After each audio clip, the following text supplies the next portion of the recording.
लूका रचित सुसमाचार अध्याय 11। फिर वह किसी जगह प्रार्थना कर रहा था, और जब वह प्रार्थना कर चुका तो उसके चेलों में से एक ने उससे कहा, हे प्रभु, जैसे यूहन्ना ने अपने चेलों को प्रार्थना करना सिखाया, वैसे ही हमें भी तू सिखा दे।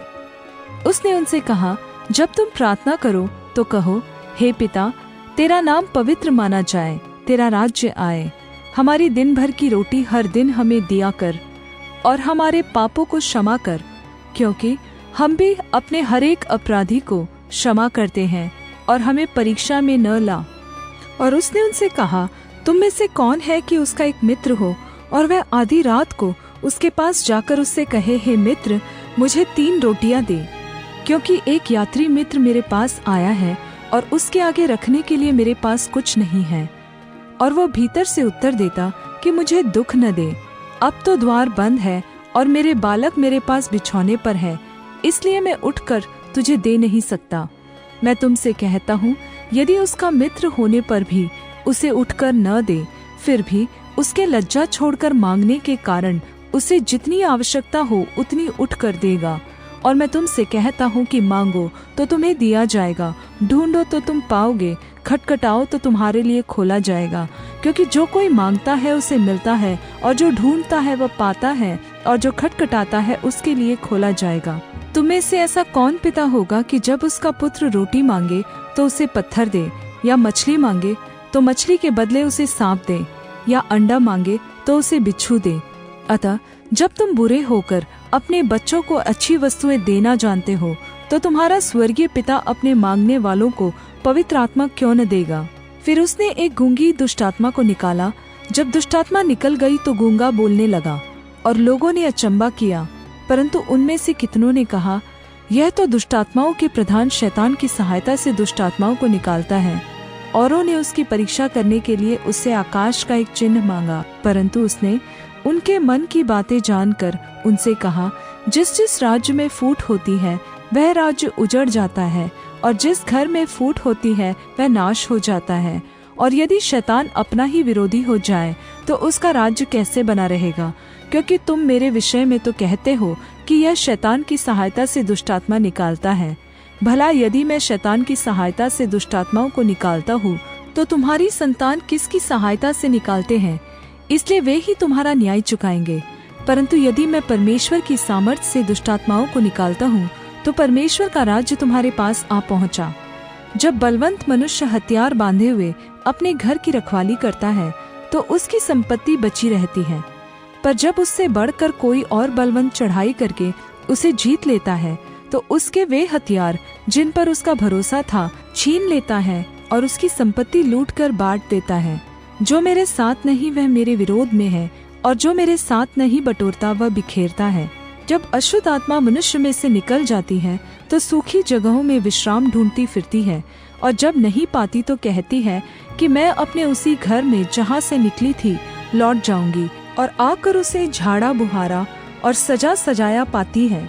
तब वह आकर अपने से और बुरी 7 आत्माओं को अपने साथ ले आती है, और वे उसमें समा कर वास करती हैं, और उस मनुष्य की पिछली दशा पहले से भी बुरी हो जाती है।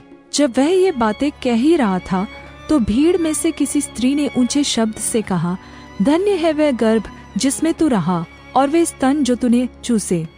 उसने कहा, हाँ, परंतु धन्य वे हैं जो परमेश्वर का वचन सुनते और मानते हैं। जब बड़ी भीड़ इकट्ठी होती जाती थी, तो वह कहने लगा, इस युग के लोग बुरे हैं, वे चिन्ह ढूंढते हैं, पर योना के चिन्ह को छोड़ कोई और चिन्ह उन्हें न दिया जाएगा।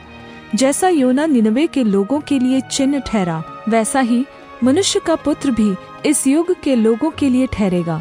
दक्षिण की रानी न्याय के दिन इस समय के मनुष्यों के साथ उठकर उन्हें दोषी ठहराएगी, क्योंकि वह सुलेमान का ज्ञान सुनने को पृथ्वी की छोर से आई, और देखो, यहाँ वह है जो सुलेमान से भी बड़ा है। निनवे के लोग न्याय के दिन इस समय के लोगों के साथ खड़े होकर उन्हें दोषी ठहराएंगे, क्योंकि उन्होंने योना का प्रचार सुनकर मन फिराया, और देखो, यहाँ वह है जो योना से भी बड़ा है।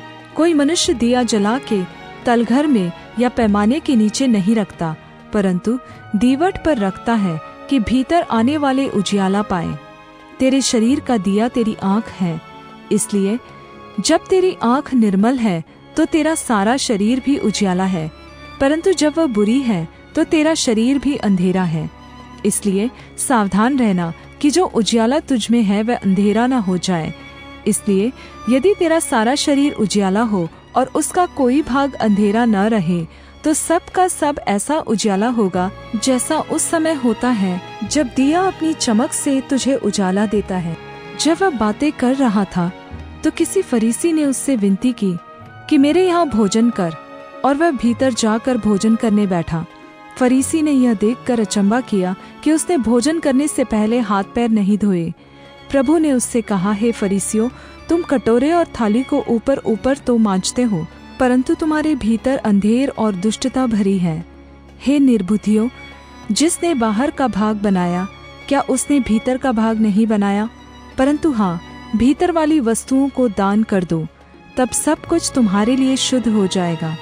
पर हे फरीसियों, तुम पर हाय, तुम पुदीने और सुदाब का और सब भांति के सागपात का 10वां अंश देते हो, परंतु न्याय को और परमेश्वर के प्रेम को टाल देते हो।